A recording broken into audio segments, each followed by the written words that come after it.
Stop driving like a learner and start driving like someone who's already passed the driving test. What? Examiners don't want to see overcautious, slow driving. They want to see someone safe, confident, in control. Let me show you how to drive as if you've already passed your driving test. Here are 2025 tips on how to impress the driving test examiner. And I want to tell you a very quick story of what happened last week. I sat in a driving test with a guy called Sammy, absolutely lovely lad, very confident driver. He failed his first driving test for going too slow. What? It happens sometimes. So, his second test, what does he do? Well, he actually started going a little bit crazy and overcautious, and it didn't matter what hazards were on the road. He was just trying to go, go, go. 30 everywhere. It didn't matter what was going on. And unfortunately, Sam got too close to a parked car. He had to pull in behind a car, and then the second it looked like a gap or someone flashed him, he was off like a bullet. And unfortunately, he ended up about that close to the parked car, and I'm sitting in the back, and I absolutely was scared to death.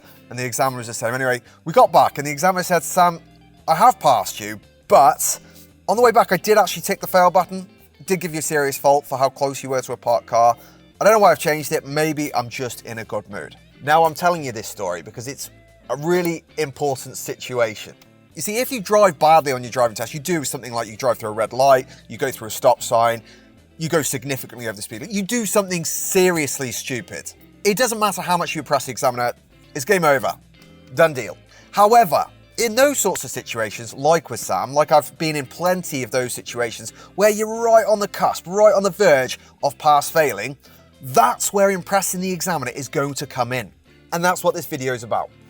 Well, the first thing would be to dress nicely. You don't need to go like you're going for an interview, suited and booted, but dress so you feel good. Don't dress in your paint clothes. That way you're going to feel better. Like when you go out with your friends, you don't go out in your paint clothes, do you? You go out looking nice, feeling good. Exactly the same. Get your license out your wallet. Make sure you've got your license in your hand so when the examiner comes out, you're ready to go. Put on a big smile. You're a good, nice person. Everyone loves a big smile. Go in there, confident, happy, smiling. I'm going to do this. This is my day. And remember that driving test examiner is a passenger. They're playing sat-nav, nothing more. They are not the boss of you. You are in control of that vehicle, nobody else. And when you do meet the examiner, let's say you've come in your own car, you're going to need a second mirror. Now, you don't have to buy one, so don't panic. Don't run off anywhere right now or start ordering. There's no point wasting the money. But do make sure you let the examiner know when they come out. Easy, done. Make sure that your car is clean. I'll show you a picture of my car right now, okay? I'm not talking about the outside. I go to tests with a car like this all the time. They don't care about the outside as long as you can see the number plate. But they are going to care about the inside. Think about it the other way around. If you were getting in someone else's car and you had to sit in there for half an hour and it was covered in dog hair and it stank, smelled like moldy dead water. No! You left your freaking gym shorts in the back for the last 6 months with all the windows closed. How are you going to feel? So good. Probably get my back up just a little bit like, oh great, I'm going to sit in this car. It's not a good impression. Now I was having a chat with a manager from the DVSA, this big boss, a while back. He believes that half of your driving test nerves is down to confidence. And I agree. If you turn up to that driving test and you don't feel confident in your own ability to manage that drive, to control that car, so say you go out with mum, dad, or your driving instructor, and you don't feel confident on your own, then imagine the driving test nerves, the nerves that you're going to feel when you feel like you're being examined on it. I can promise you it's going to be tenfold. So the best way to do this, to really increase your chances of passing your driving test, are drive and practice so much before your driving test that your confidence is through the roof. You don't want to just get to the 100% confidence mark, so when you get on your driving test and it drops down, you're now not good enough quality to actually pass your test. And the way to do that is practice, practice, practice. It's not a fun tip, I know, but unfortunately, it is the bare bones. It's the groundbreaking truth of passing your driving test. The more practice you get, the more chance you have of passing your test. Minors don't matter. Now, don't get me wrong, I say that loosely. If you're not checking your mirrors ever, yeah, you're going to fail your driving test, okay? But if you're just making little mistakes, like you stall the car a couple of times, or you miss a turning, that's not even a minor, or you don't get your car in the bay perfectly first time, these are all little mistakes that actually are quite good. And I always say to my learners, don't be a pothole. Huh? What do I mean? Well, line up 100 people and ask them, what do you think are potholes? And I can almost guarantee no one's going to say, oh, I love a pothole. No one likes a pothole. They're just a pain in the backside. A bit like people think about learners when they're learning to drive. Normal, okay, it's okay when you're learning to drive, that's okay. We've all been there. But when we're getting to that test standard, you shouldn't be a learner anymore. You should be a normal driver. And that's what I mean by a pothole. A pothole is someone who's driving extra cautiously, super slow. You do 20 in every 30 when the road's clear. You're being extra cautious. You stop at every roundabout to be super safe. When actually you're not, you're making the roads more dangerous. You're going too slowly. And that's when you're a pothole in the road, you're just causing havoc to everyone else. Don't be a pothole. You always need to keep that safe distance from the parked cars. Now it's quite a hard one because it is very situational, but a generalized golden rule.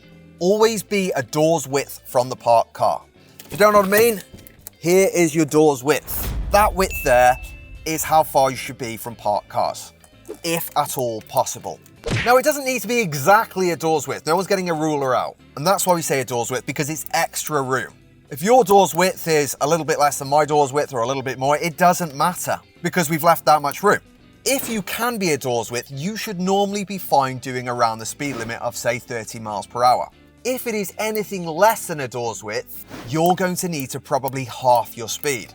And remember, where's the examiner sitting? That side. And where do we normally park cars? That side. So who's going to be in line directly with that parked car that you're getting too close to? Yes, you guessed it, the examiner. So if you can be a door's width, make sure you are a door's width and you should be fine doing the speed limit. If you can't be a door's width, half your speed. And then if you're anything less than half a door's width, you're going to want to be probably between 5 miles per hour or less. Okay, so junctions and roundabouts. Sometimes people get to the roundabouts on their driving test and for some reason they suddenly decide we should stop at every single roundabout. And that's not good. That's going to be a high risk situation. Even if it's clear, you just stop at the roundabout because there's going to be people behind you and they're looking. And roundabouts are very clear, open junctions. So if the people behind you can see that it's safe to go and you stop, they're at a high risk of going into the back of you, like someone did me last week. That's a story for another day. But that can be said the opposite, where people end up pulling out on the roundabout when it's not safe. And actually, that's probably one of the biggest reasons people fail their driving test. Here's my golden rule for roundabouts. When you're approaching the roundabout, if something in your mind is saying, I could make that, or I might make that, or I should make that, chances are you probably shouldn't go. You need that very clear cut, I can 100% safely go. And then remember, if you do go, and you've made a hiccup and you think, bloody hell, they're coming a bit fast around the roundabout, what do you do at that point? I'll tell you what you don't do. You don't hesitate, start going extra slow on the roundabout, being extra cautious. No, you get out the bloody roundabout. You put your foot down a little bit more than normally would and get out the way of the other cars. Because if you don't slow them down, guess what? You will pass your driving test. Yes, even if you made a hiccup. I've seen plenty of people that pulled out when they possibly shouldn't have, but the examiner said you did get out the way, so I passed you. You are far more likely to succeed at anything in life if you do it with someone else. And your driving test is absolutely the same. If you have a friend or someone else doing their driving test, share this video with them, talk it over together, and you're both more likely to pass. I always tell people that learning to drive is a bit like a pyramid, and you've got to build the foundations of the pyramid in order for the rest of the driving to go well. And what are the foundations of driving? The most important part of your driving to avoid crashing is checking your mirrors and your blind spots. If you are not doing those, it doesn't matter about the rest, you aren't going to pass because you're not safe to be on the road.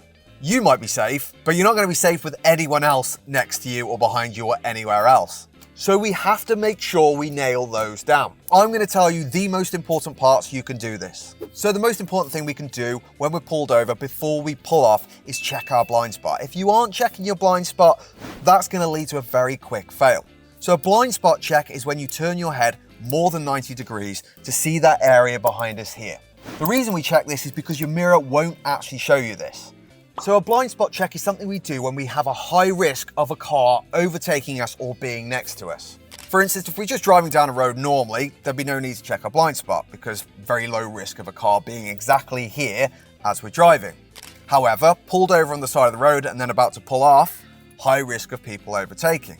There isn't an exact way to check your blind spot, there is just you imagining that you're a 360-degree camera and having a good look around the car. Like so. Boom, boom. Done. If you did that on your driving test before pulling off, provided you didn't pull out on someone, you'd be absolutely fine. Now, sometimes people get very confused between a blind spot check and a shoulder check. People call them whatever you want, different things. As I mentioned before, we want to do a blind spot check anytime we are at high risk of someone being next to us, such as a motorway or a dual carriageway or a slip road. The problem is, do we really want to be looking over that shoulder behind us, right behind us, when we're going 70 miles per hour? I don't think so. It's not great, because what we can also do is we can end up turning the wheel as we're looking, and then next thing you know, you're drifting across a lane. Instead, what we do in that sort of situation, if we're actually driving forward, instead of a blind spot check, is a shoulder check, where we still check our mirrors, but instead of turning right round behind us, we just check out this window here. And we just look in this section here to make sure there's not something directly next to us, because again, our mirror is not going to be able to show us that. And I don't care what anyone tells you, the mirror can't show you directly next to you. Anyone tells you there's a secret way of putting your mirror and it's going to be like amazing and show you the whole world inside, it's not true. The mirror will not show you the blind spot. So, when we're still, pulling off from the side of the road, full, turn your head right behind you, trying to look behind this pillar. Is anything there? No. Great, off we go. If we're driving and we want to change lanes, maybe we're coming off a slip road onto a dual carriageway, central right mirror, shoulder check, nothing there, carry on. And then there's the mirrors. The mirrors isn't actually that complicated. Anytime your car's moving across the road that way, we need to check central left. Just because if something's coming down that left side, yes, it's unlikely, but in case something is coming down that left side, we don't want to drive straight into them.